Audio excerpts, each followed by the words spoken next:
Welcome to Hashtag Gen Z. I'm your host, Megan Grace.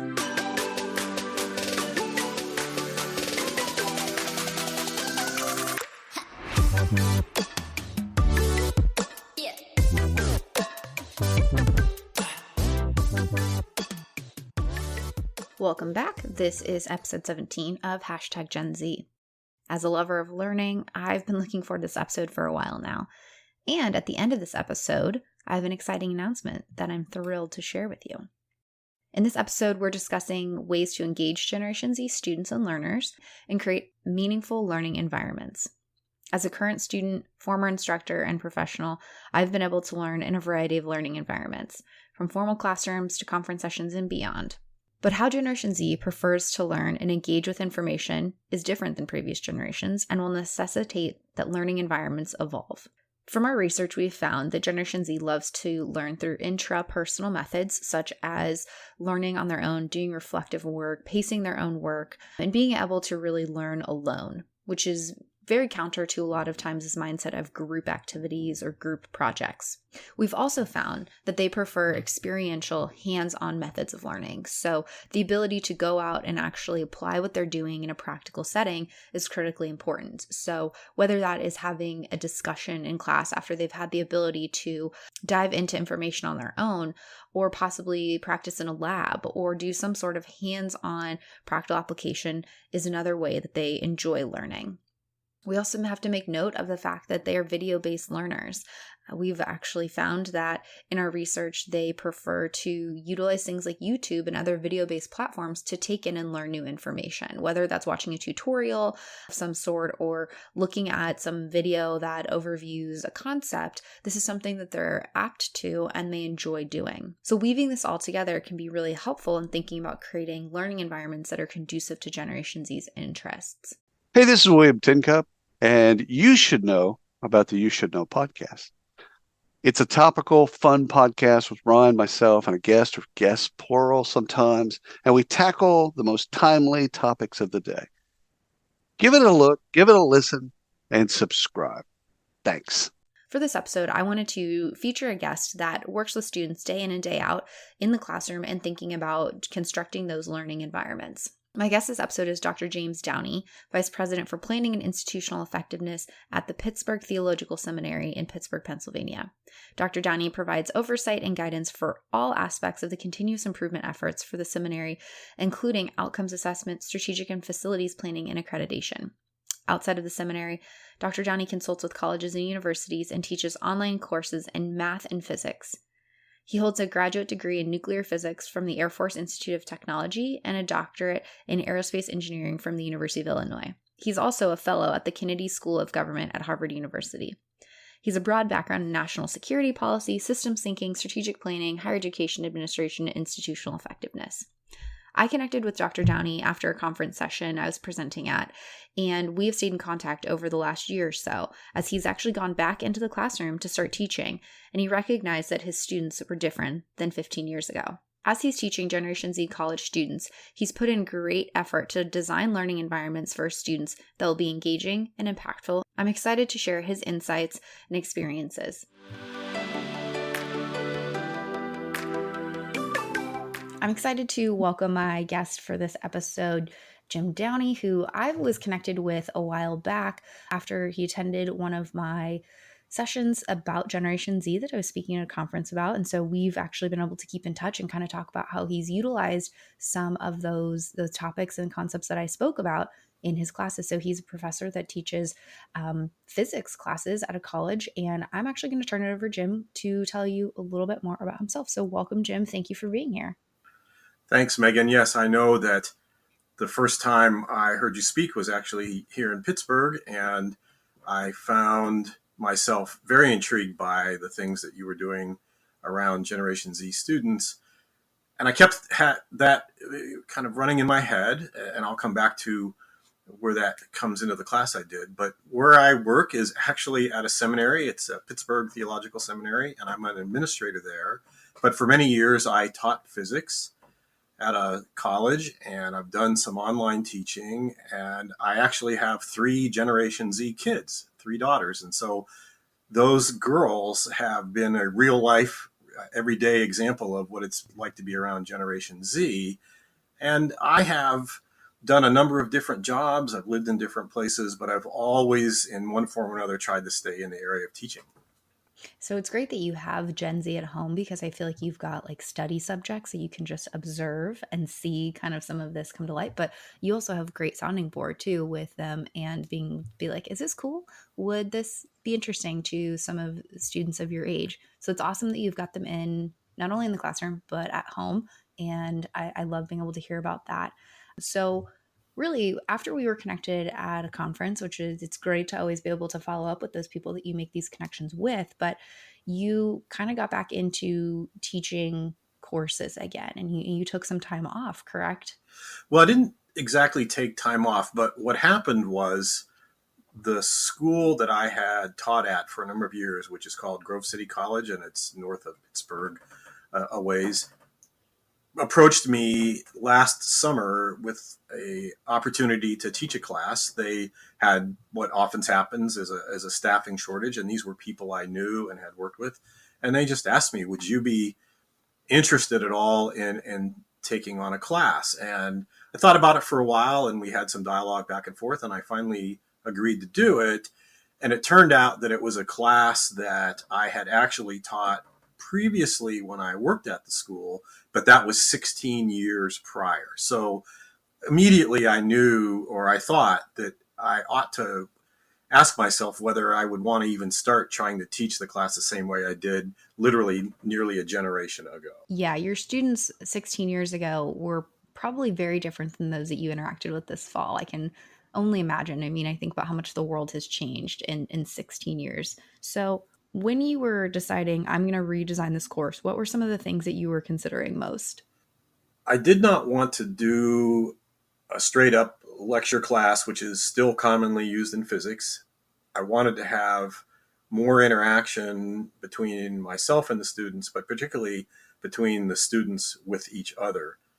The other thing about this particular course that I wanted to pay attention to is this was not a physics course for physics majors or math majors or engineering majors. Most of the students in there were anything but that: business majors, education, philosophy, you name it. And so just teaching physics for the sake of teaching physics, even though I love it, would not have worked well.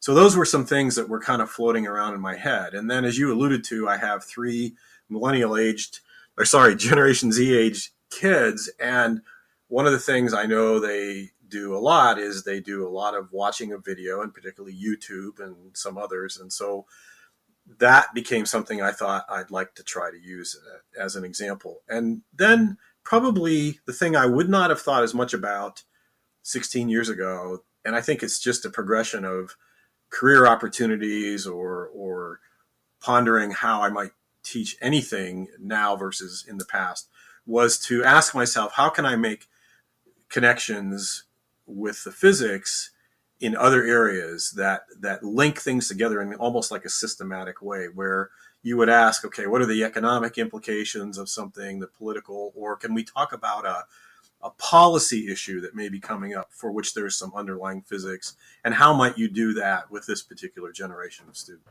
Yeah, I remember our first phone call and you're like, I teach physics. And I was like, I don't know that much about physics. It's been many, many moons since we have done physics in my educational setting. And so I always appreciated, I think first and foremost, when we started these conversations about how you're making it very important that and recognizing that a majority of the students that you were teaching were very likely not even science majors, let alone majoring in physics. And so I appreciated, the dedication you put to making the topics and the elements of the course relevant to those students, because I think regardless of generation, there's always this kind of conversation around, I'm required to take this course, but it doesn't apply to my major and I might not even be that interested in it. And that's always an uphill battle and a challenge for instructors.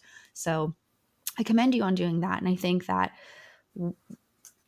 with what you've been, kind of focusing on, what are some of the things, the tangible things that you've done to redesign this course experience? I know 16 years is definitely a long time to go from teaching, but what were some of the elements that you infused into your course last semester that helped make this a Gen Z friendly course, or some of the concepts that you applied to make this more engaging for this new generation of learners? So I tried a number of different things throughout the course.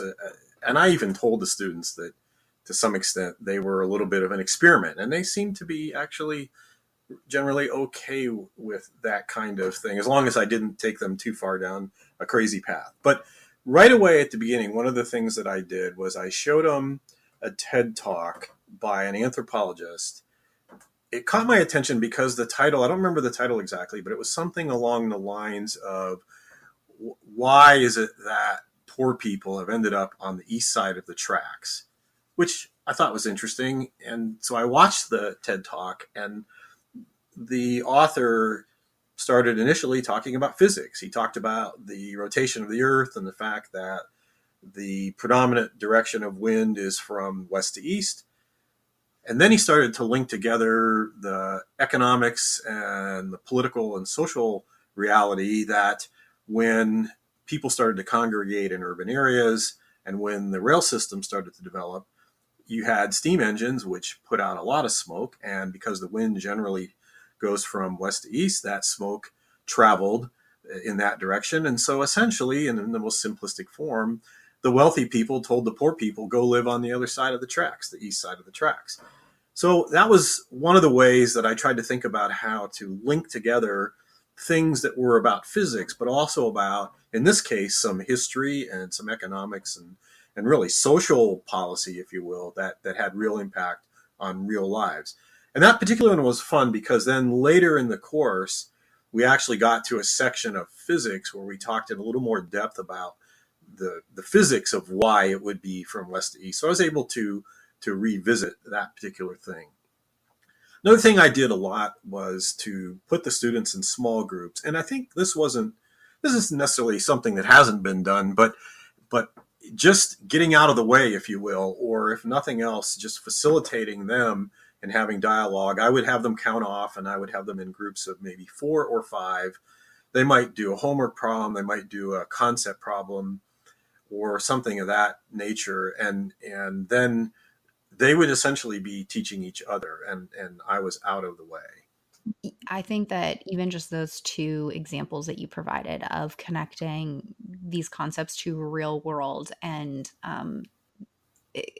settings outside of like what could be on a test goes so far for Generation Z learners. They think about, what is the real life application? How can I utilize it in other ways? And I think that the way that you discussed the physics of the wind patterns is fascinating. I think that your connection to the political and the social policy components definitely probably had a connection to the students that might not, again, identify as science students per se, but they might be sociology students. I think that's a great way that you were being inclusive of the fact of the varying different interests in the students in your class. Yes, and one of my favorite anecdotes in terms of how I think this all fit together in an interesting sort of way is we had done kind of what physicists would call basic kinematics, things like distance and velocity and acceleration and motion in general sense. And then I came in an evening and teed up a conversation around the future of self-driving cars and whether those students, or really in the US or anywhere in the world, people would get to a point where they would say, yep, I'm going to let that car drive me and I'm going to completely give up my control. So one of the ways we started to play around with that to link the physics that we had just done to the self-driving car was I drew a little circle on the whiteboard and I said, that's the self-driving car. And then I drew a little dot a distance away and I said, that's a person. Now what do I need to know? And that conversation back and forth was pretty interesting because eventually they were able to tease out that they probably needed to know how far away is the person, are they moving or not, and if they are moving, what direction are they moving, and if they're moving in some direction, are they speeding up or slowing down? And of course it can become pretty complex.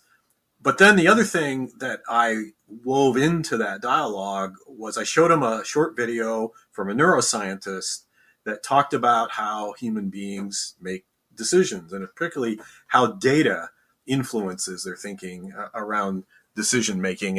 And of course, when we were talking about the self-driving car and all the data that the computers and the sensors would be receiving, that's real data. But yet, when people know things, the neuroscience tells us that it can really cause us to do some things that are somewhat unexpected.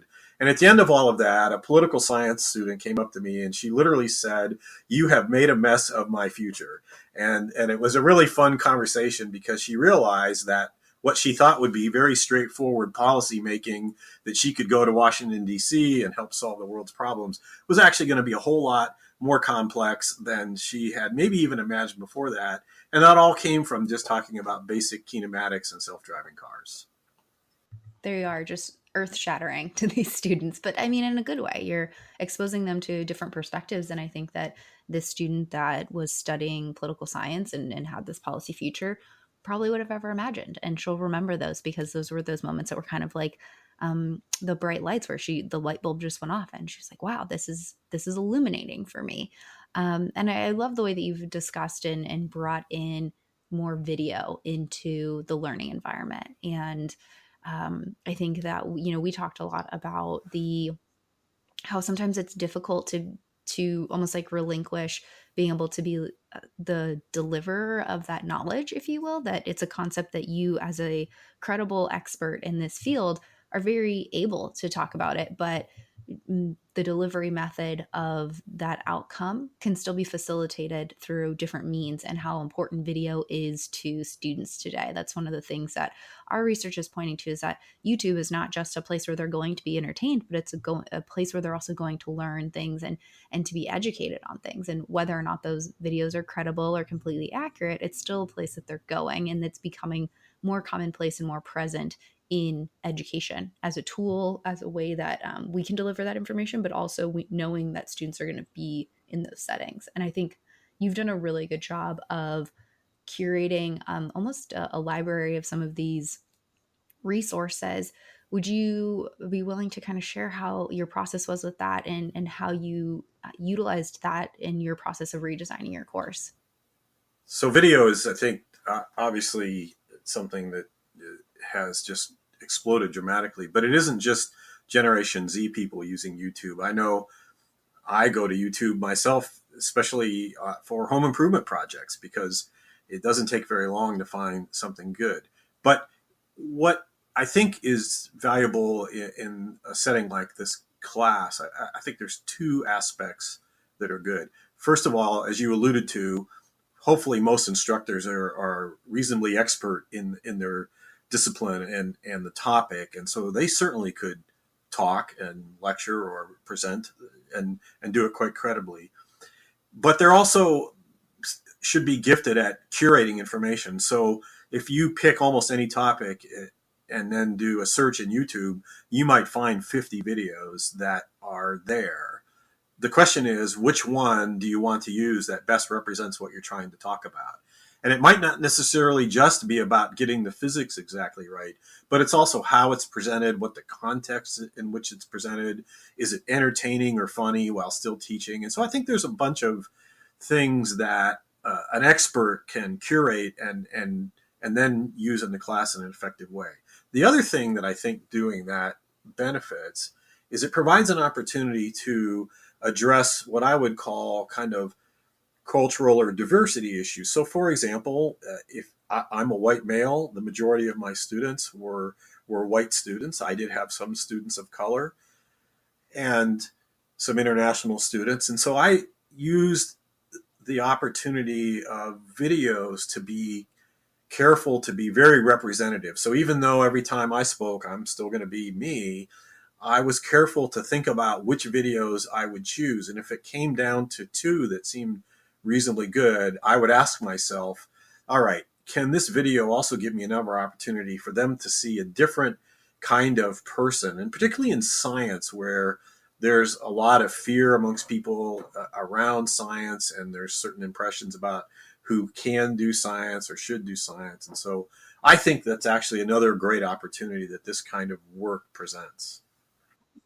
Yeah, and that was one of those things when you shared that with me the first time, like that including people of diverse backgrounds in those videos is a way of exposure for students who might not necessarily have those diverse social settings in an everyday sense. And seeing people that are credible and role model type people in those videos, I think is really important. I know that we see it often on college campuses of like the need for specialized social groups for say students of color in science, or I know that there's always women in engineering groups, and I think that that role modeling is so important. And I think that the way that you tactfully did that with your videos is a very valuable thing that you were able to provide to the students that you work with.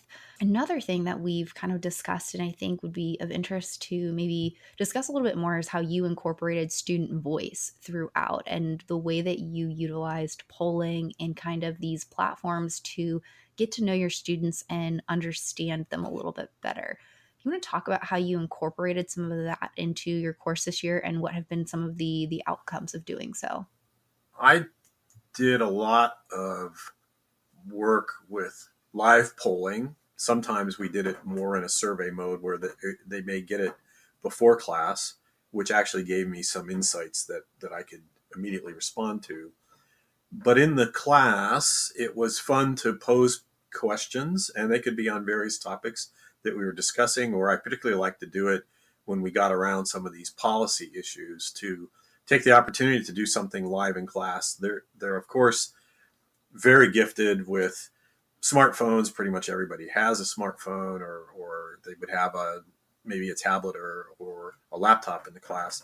And so we would do things, and then I would project it right up on the screen as we were talking. And one of the things I've learned about live polling that I think is fun, and if you allow it to happen can be pretty interesting, is as people are responding to whatever question you're asking, I find that they'll generally start talking about the responses. Sometimes it's funny, it's almost like a competition.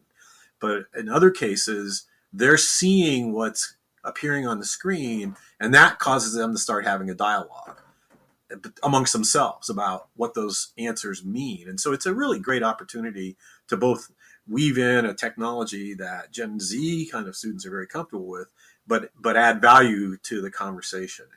And I did a midterm check-in with the students. What do you like about the pace and the material that we're covering? At the very beginning of the course, I did some polling around what they were afraid of, what they hoped they'd get out of the class. And those gave me really good data to guide and direct what I was going to do as we went along. So I think there's no shortage of really good opportunities to work with that kind of technology. And in the past, it was common, I know, in many places to use an actual physical device, a clicker, and some places probably still use clickers. But I think in this day and age, you might as well leverage something that they already use if you can. And so that's what I did in this case. I think that's a great intervention that you put into your class this year. I think that I imagine that your students are really thankful because to have an ability to give their voice, even if they weren't the most extroverted or confident student in the class. So I think that you're also providing an inclusive manner for students to feel connected and that you wanted to hear their voice, even if you weren't actually audibly hearing their voice. So I think it's great that you infused that and really took to that and made that a common practice in your courses. Another example that I could mention that I did in a couple of different ways, but the particular room that this class was held had very large whiteboards. So there were times when I would write a question on the whiteboard and then just allow them to come up and respond to it, or give their own thought about that. And as you kind of alluded to, one of the things I've learned a lot about in my career, and certainly even more recently, is it's important to pay attention to different kind of learning styles, but also ways that people express themselves.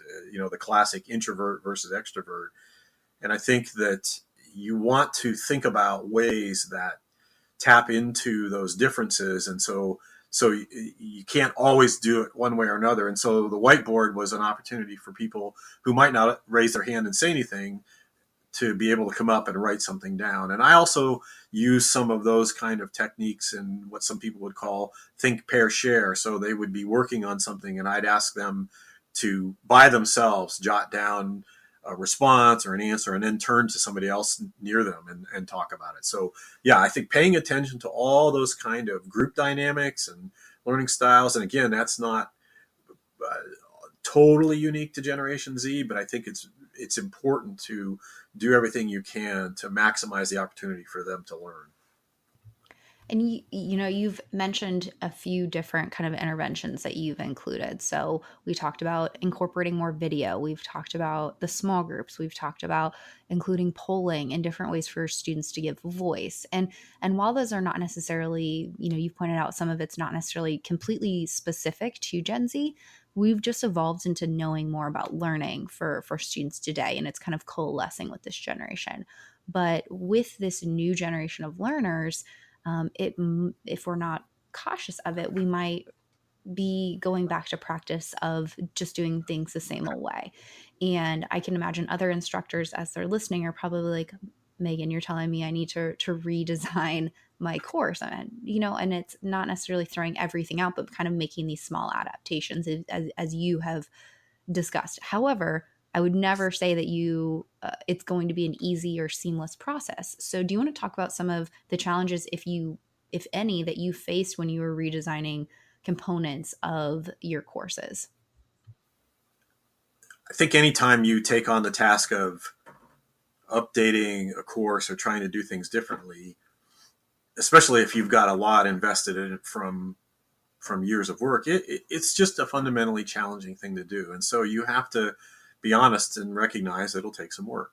I would say that taking the time to look at, say, 15 YouTube videos and deciding which one we're going to use, well, if each of those videos is 5 or 7 minutes, I mean, you may quickly work through some of them, but it'll take some time. But the outcome of that can be very satisfying when you see what happens in the class. I think the other challenge, and this could be as much just because of the trajectory of my career and when I started teaching and how people thought about teaching, there is a pull. There's always a natural pull to get drawn back into kind of a lecture delivery mode. And even though these are Generation Z students, they still have grown up through their K through 12 experience largely having, or in many cases, having that kind of style of learning. And I think particularly around some of the subjects that I'm more familiar with, like math or physics. And so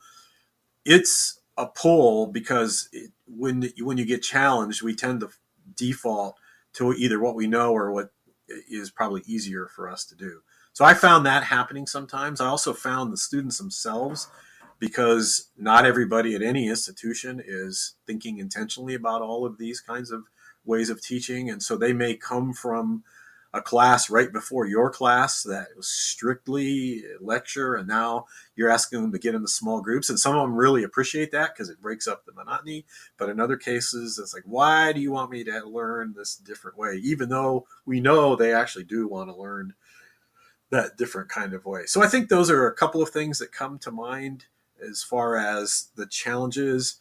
And then, of course, if you're going to be using things like YouTube or live polling, it's clearly important to make sure that all of the tech works and that you test it out and try it and be prepared and have contingencies in your mind if that tends to not be the case or fails in like a particular night or whenever you're in class and you think you're going to be able to use something and the internet goes down. So what are you going to do if that happens? All of those are in play whenever you think about making these kind of changes.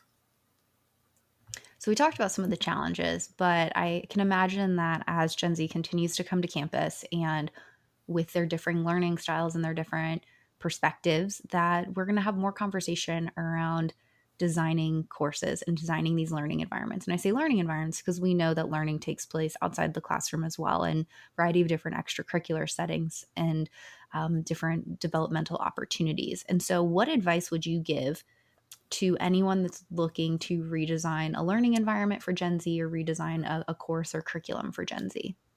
I think if I were starting from scratch and wanted to think about redesigning a class or even a curriculum, but particularly a class to really work well with the Gen Z, it's worth the time to invest to understand what Gen Z actually means. I'm in the boomer generation and grew up hearing, of course, a lot about us and about millennials and Gen X. And then there's this Gen Z, and there's a certain tendency to think, well, that's just a numerical grouping by age of people, and it's a convenient way to carve them up. But it really is a different generation. And of course, as I mentioned earlier, I have three Generation Z daughters, and so I've been able to live that. But even having lived it day to day, it's helpful to actually study. I think the other thing is to engage with the Generation Z folks directly and even ask them, how do you think that there might be a good way for you to learn this material, or be willing to adjust along the way? So building relationships with Generation Z students in ways that may be different even than in the past is another thing that I would be spending some time thinking about.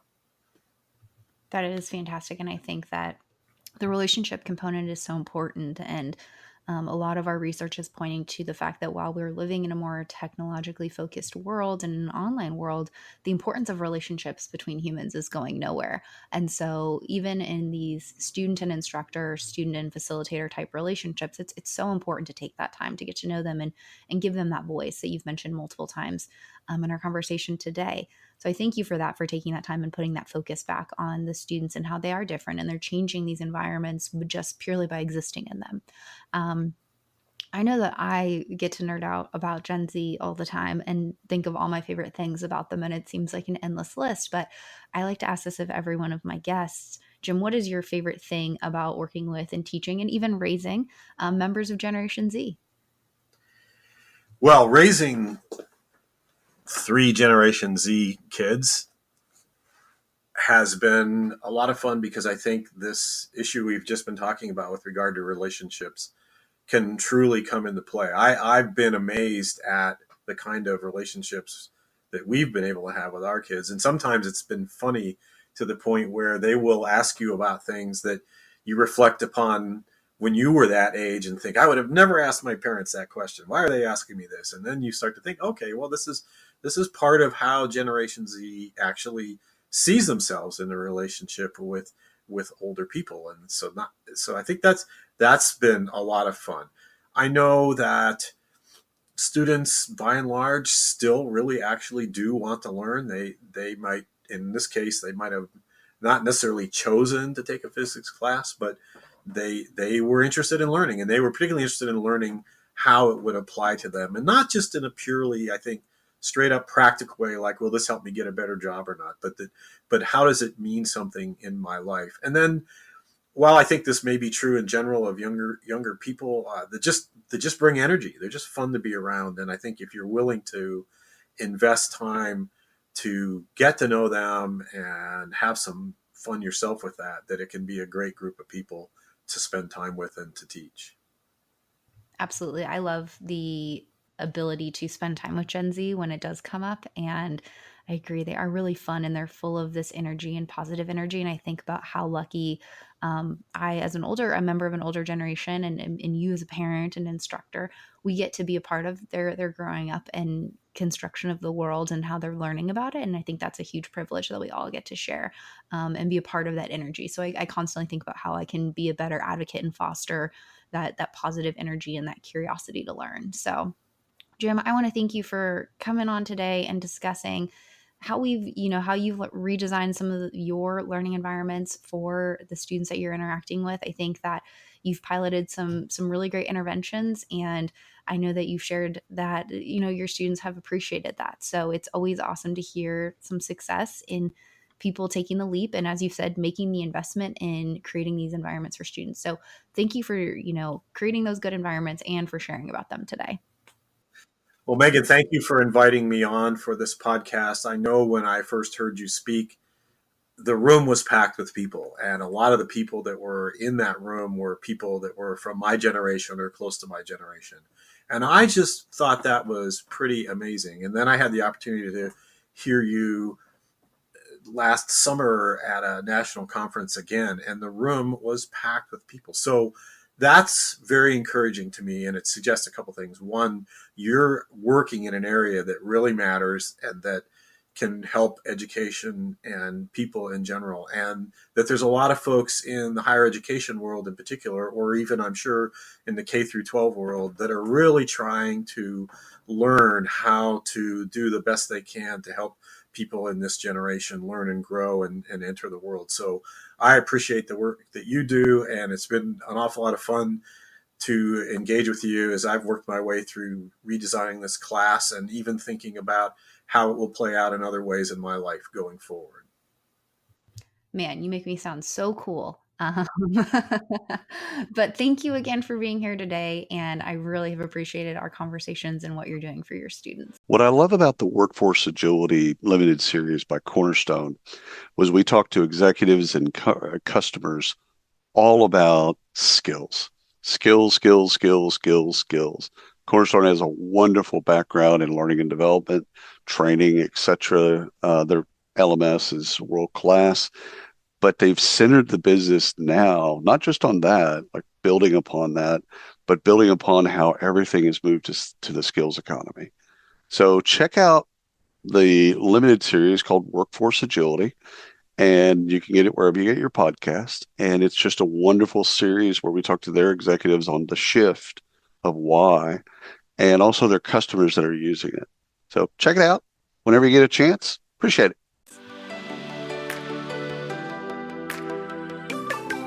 Jim has done an incredible job of learning about his Gen Z students and incorporating their learning styles, preferences, and interests into the classroom to make learning experiences more personal and relevant.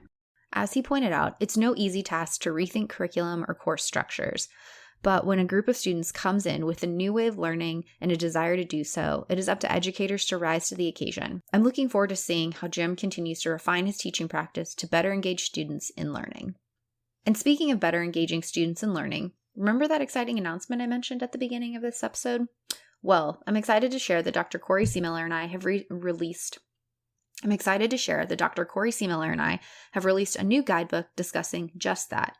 Generation Z Learns is a guidebook that focuses on strategies influenced by our research that can help create more effective, engaging learning environments for Generation Z. If you teach Gen Z in any capacity, whether that's within a classroom, at a conference, a training, or any sort of development opportunity, this guidebook is a great resource for you. And it's available now on Amazon. I want to thank you for stopping by and listening to this episode. If you enjoyed this episode, please make sure that you rate, review, and subscribe wherever you prefer to listen to your podcasts. This will keep you in the know about upcoming episodes, and your feedback is critical to helping me improve the show and help other listeners find the show. Speaking of other listeners, feel free to share this with a friend or colleague you think would be interested in learning more about Generation Z. I'm really excited to keep sketching out the second half of Season 2. I have some wonderful guests already lined up, but I'm always looking out for members of Generation Z to share their stories and experiences. If you have a topic you'd like to learn more about or know a member of Generation Z that I need to connect with, head over to meganmgrace.com and send me a note. We can also connect on social media. You can find me on Instagram, Twitter, or LinkedIn. Thanks again for hanging out. Let's continue this conversation, and we'll chat soon.